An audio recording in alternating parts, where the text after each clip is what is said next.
So there have been plenty of positive developments since the Singapore summit, with North Korea ending its nuclear testing and South Korea and the U.S. cutting down their joint military drills.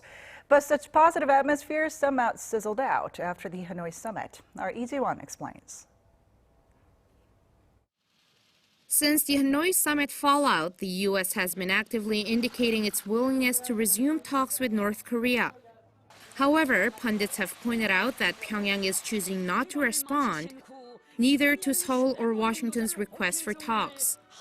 Thus, the regime seemingly has the key to break the current impasse.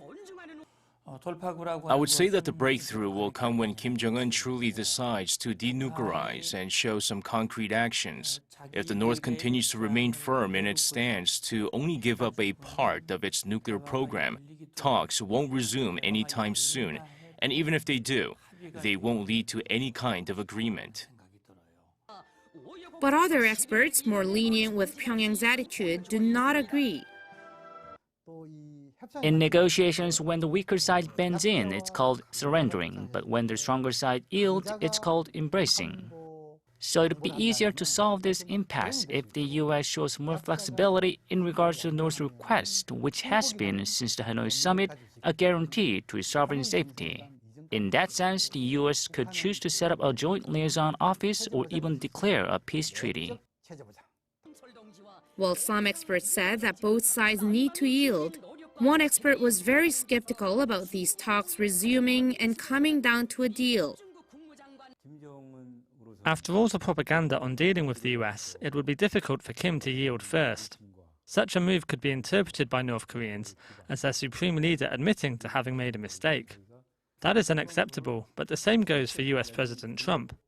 After all the criticism of the previous administrations over their North Korea policies, it would be hard for him to reward the North without any concrete denuclearization measures. The expert added that a vicious cycle of provocation, tension, negotiation, and cooling has been on repeat for 30 years, and that this time is actually no different from the past. Although experts differed in their approach regarding breakthrough, many were hopeful that the Moon-Trump summit slated for the end of the month could become a turning point. There won't be any new messages coming out from the summit, but U.S. President Trump will likely continue to relay his friendly messages towards Kim Jong-un, and I think it'll be a good opportunity for him to come back to the negotiation table. And while experts agree that there is not much that South Korea can do at this point, Professor Yang says Seoul should continue to play the role of mediator.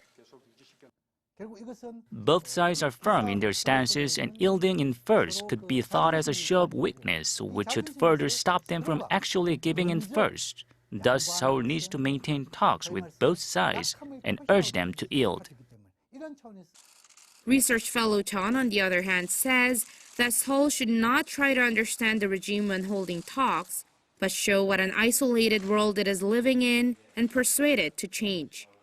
Lee-Ji-won, Arirang News.